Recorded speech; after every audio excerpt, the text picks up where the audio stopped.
Good morning. This is Ed Carbazel for MMAnews.com.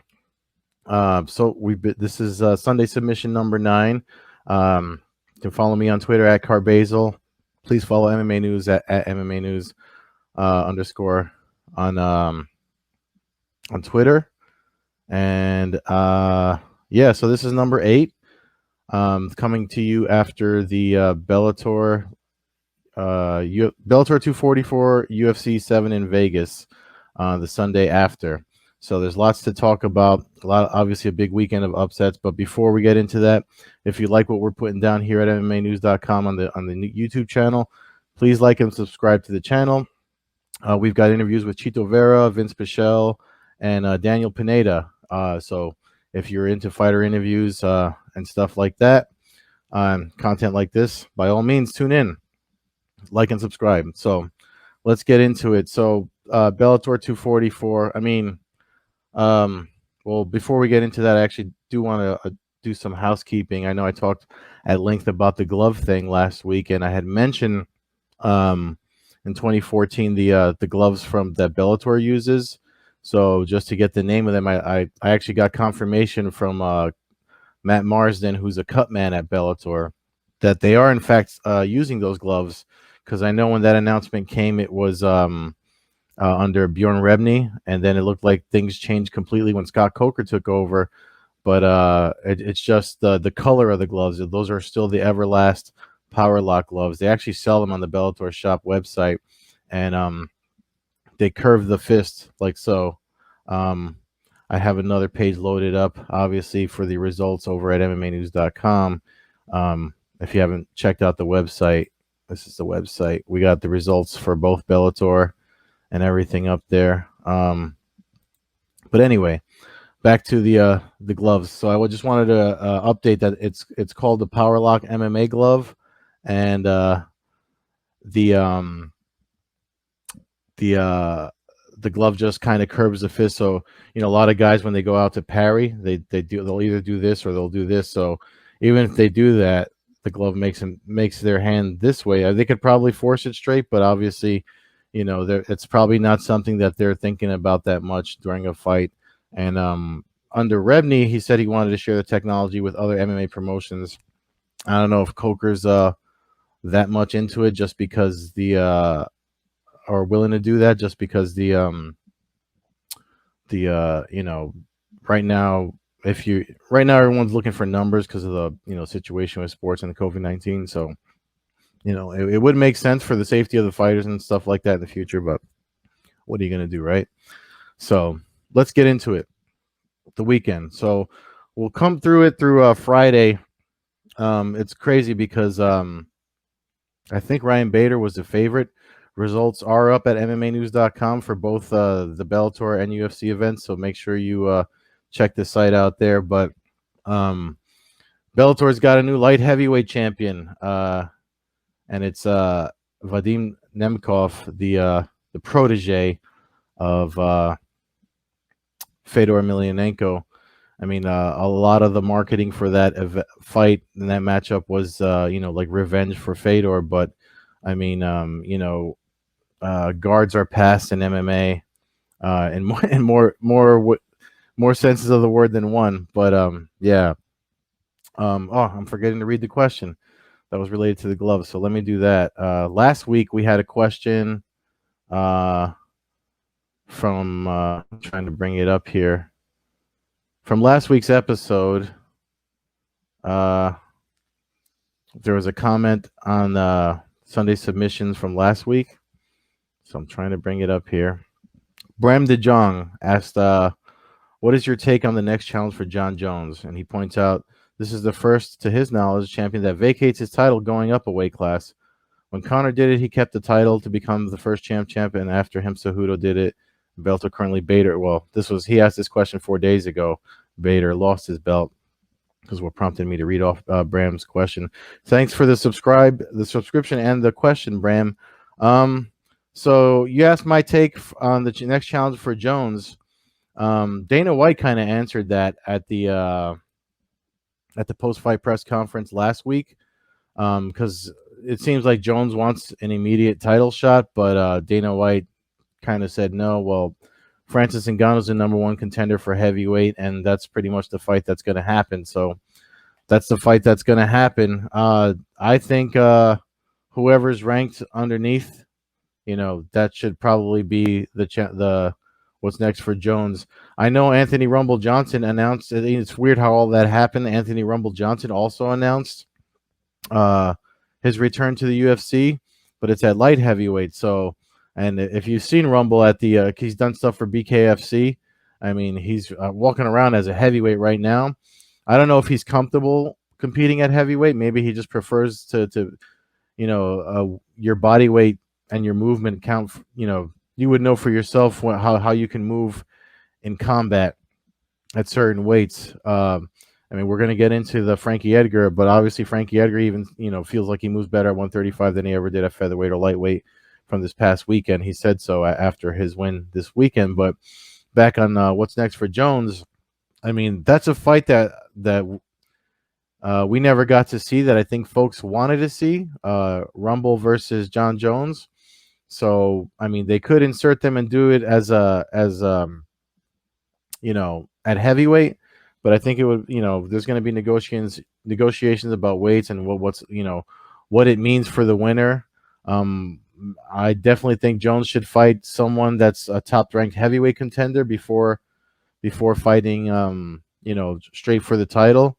I know he's been a dominant light heavyweight, but I mean, we'll see. In the way fights have been getting booked these days, you never know. It really seems like in the time of Corona, fights are being booked on if you're ready and you're ready to go and healthy and not testing positive. That's a fight that's going to happen. So, that's my take. Thanks for the question, Bram, and thanks for the subscription to the MMAnews.com YouTube channel. So now we'll get into it. We'll go through the weekend as it came. Friday, Bellator 244. When you were looking ahead at the weekend as a fight fan, that was probably the card that caught your eye. But I think overall, I watch everything, not just because I write about the sport, but I also really do love the sport. So I watched LFA, I watched Bellator 2. I was back and forth between LFA and 244. And I just thought that overall the weekend, whether it was based on odds makers or your own personal picks, like the weekend was just filled with upsets. The Bader versus Vadim Nemkov was one of them. I just really do. I feel like the if when guards change in the sport of mixed martial arts, they change sooner than later. But it's funny that happened because Scott Coker just finished saying the Bellator has the light heavyweight, the best light heavyweight division in the sport of mixed martial arts, and the only reason I kind of sort of, I don't want to say I agree with him because I know I'm probably going to get a lot of thumbs downs and negative comments on this YouTube video, but the thing that Bellator does, they do more, or at least what's close to cross promotion, and the UFC has always been adamant about, we're the number one and it's either here or nowhere. But I mean, if you want to bring the sport, and the fighter pay to the levels that, like, even boxing, boxing takes a lot of heat, but they still have better money for their fighters than MMA does. So I think it does. There is some truth to what Coker said because, they'll do their cross promotion thing at the end of the year, if they can. Maybe not this year, but and if you didn't catch the news, their next doubleheader event, September 11th and 12th, that's the last of the events to be broadcast on Paramount. They're going to be moving to CBS Sports after that. I don't know if that's the move to bring more eyeballs. It could grow CBS Sports, but I mean, ask around who has CBS Sports. So I don't know. I like watching their stuff on YouTube. That might be a move for them too. But I mean, the business end of things, they're under the Viacom CBS banner. I would think that they would just throw fights on Channel 2, CBS. But what do I know, right? I don't run million corporations. I'm doing this weekend thing on YouTube. So anyway, and I would like to see. I would like to ask Coker. I asked him before one time when they did a press conference in New York. Hardcore. I said Bellator kind of caters to the hardcore MMA fan. I would kind of like to see if him do another Dynamite event. And I know Steven Espinosa said he'd like to do something collaborative with Coker in the future on Showtime Sports. But I feel like if you did like a boxing MMA event, another like a Dynamite themed one was boxing and MMA. Bellator has the cage that can switch from ring to cage. That would be pretty cool to see. I think it would be for the hardcore fight fans. You might draw in some boxing fans, but I mean, again, it's always a gamble. I know as much as a fan as I was of the last couple of Dynamite events that he did do, they weren't as well received. But that could have been a Paramount / Spike thing, not so much where it aired. So who knows? I mean, maybe the CBS Sports thing. I don't know how well that Bellator Rewind is doing on CBS, but would be nice to see. So funny thing, real quick connection to transition from the Bellator event to the UFC event.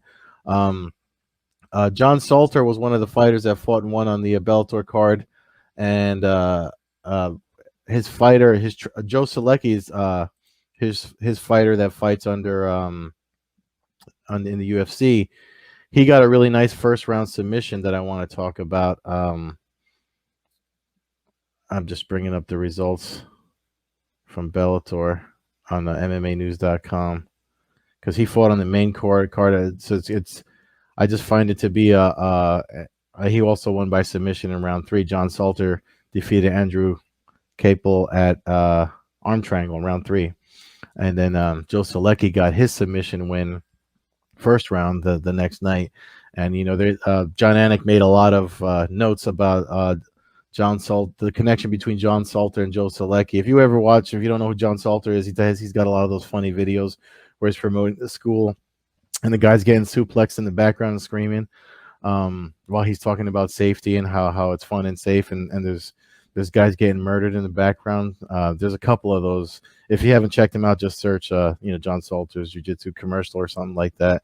They're pretty funny. But so they both, instructor and student, won by submission this weekend. So that's a nice way to segue from Bellator to UFC on the weekend. I'm sorry I keep sipping on the water, but we're having an odd weather here in New Jersey. Humidity's messing with my throat. I don't have the Rona. So that body triangle Joe Selecki did against his opponent, it was weird because he got it from standing. So usually when that body triangle is locked in, the idea is to bring the guy to the ground. And his opponent was Austin Hubbard was standing the whole time. So that's a good defense too, because the guy's legs can burn out. And Selecki made note of that too. Like, we weren't going to the ground. He had me against the fence. And to his opponent's credit, he was trying to do the proper defense because he had the body triangle around his body and then grapevine around his waist, right? So what his opponent was doing was pressing Selecki against the fence and then trying to loop his leg around so that it turned into a regular, just a regular crossbody on the hips, and then he can shake him off. But Selecki was very quick to grapevine the leg when the submission happened. And the urgency on Selecki's part was that he said, my legs are going to burn out. So he had to work his legs. He had to do something. He was pounding away, but he was very patient with getting the submissions. A lot of times, depending on your level of grappling, I don't know what Selecki's got to be a purple belt to have that type of forethought for the submission attempt, at least. But, usually when you start and you get submissions, sometimes when you have it locked in, you have an arm or you have a neck yoked up and you're ready to do this choke, you'll get tunnel vision. and you'll want to you'll burn yourself out trying to get it, even if the person's defending it. And because because it's so close, you'll fight so hard for the submission. um you know the attacker will eventually lose the submission and then wind up defending from a bad position because they put all their effort into submission. But Selecki didn't do that. He was super patient, used striking to work his arm in, and then when he finally got the choke in, or with the jaw pressure or whatever it was, then he got in and squeezed. And at that point, I think it was just too much, fighting a choke, then fighting the legs. It was too much for his opponent, who tapped. So that was a really nice Salty Dog MMA. Looks like they had a busy weekend over in the sport overall. So that was that for that. And then a couple of upsets on the card too. Like I said, it was a weekend of underdog upsets.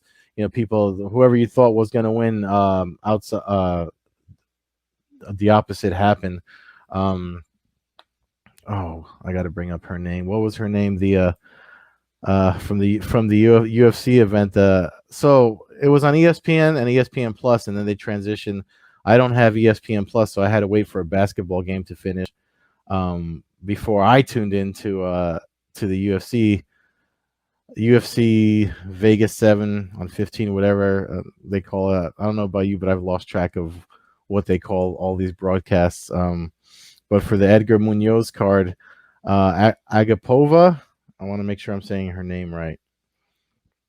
By the time I got to tune in, Maria Agapova versus Shayna Dobson. That was another huge upset because Dobson was a huge underdog. And Maria Agapova, if you watch the fight, oddly enough, she was so hyped. She might have exhausted herself when they were saying her name. That she came strong first round, and Dobson obviously fought off the onslaught of the first round that Maria came. I keep on saying, is it Agapova or Agapova? Agapova. I just want to make sure I get her name right. But she fought off the onslaught that, I mean, Agapova, it looked like she would have won, but it got to the point that she looked so exhausted. If you followed the post-fight interview, they actually said she was carried out on a stretcher, and a lot of Dominic Cruz said she might have suffered like an adrenaline dump and stuff like that. But she put everything into that first round that Dobson was able to weather the storm and come out and come off with a win of her own. I think she was like a plus 800 underdog. Oh man, I mean, with all the upsets this weekend, when I looked at the cards, I do play some money on fights, and when you look at these, I was kind of just like, oh man, waking up Sunday morning, I'm like, Jesus, I could have made so much money, because I always like to bet. I mean, with my knowledge of the sport, I do pretty well when I bet some certain underdogs, but I don't know. I guess because the way the weekend played out, and the obviously with the way especially the UFC card was kind of falling apart as we came close to fight night. I think it was Saturday afternoon.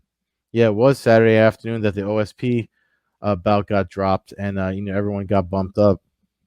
It made for, I think it went from a 13 fight card to a 9 fight card, which was kind of like hard to, it's one of those things when you see when so much bad news surrounds a card, you kind of almost wash your hands of it. But I did wind up watching what I could, and obviously, the fights were so good.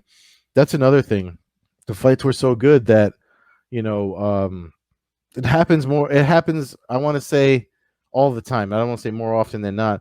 It happens all the time. Every time there's a card that people are kind of like shaking off, those always wind up being, especially for the UFC, those always wind up being cards that folks don't appreciate until they happen, and then they're the talk of the weekend.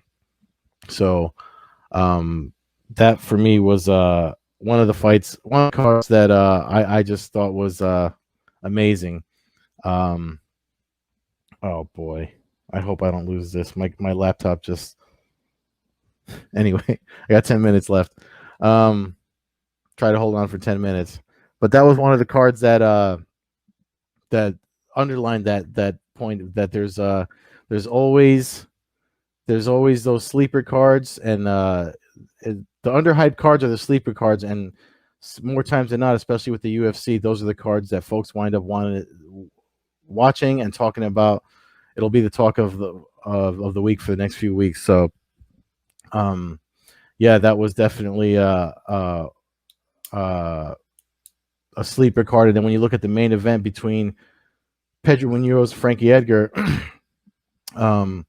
Frankie Edgar looked like, I don't want to say Frankie Edgar of old, because he was pretty much looking to shut down anyone that was doubting him. And I, for one, I picked Frankie Edgar to win, but I mean, he went 5 rounds.